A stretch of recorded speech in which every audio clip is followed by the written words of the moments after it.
Today we're going to replace the front headlight on a Subaru 2015 Crosstrek. So this should be a fairly simple job that's going to take only a few minutes to complete. All right, let's get started.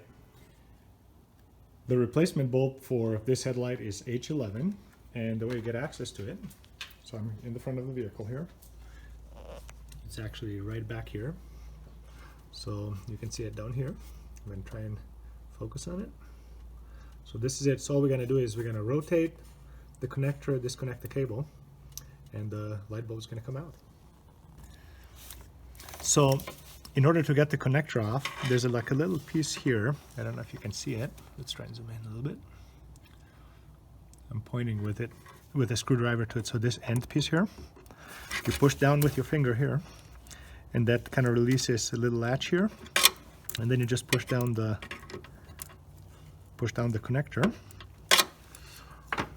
And I need both hands for this now. There you go. So I pulled it off like this, and now we're going to just rotate the socket. So I rotate it counterclockwise, and it comes out, and here it is.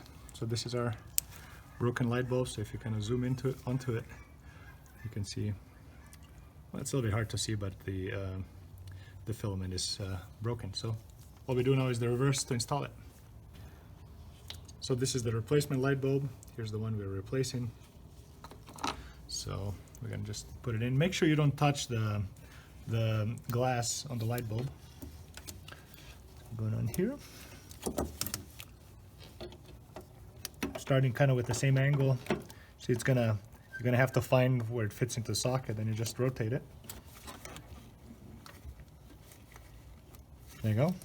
And you'll feel when you cannot move further. And that now I'm just putting on, and you have a good zoom on this. Okay. And I'm just putting on the socket. And you're gonna hear the click when I push it on. There you go.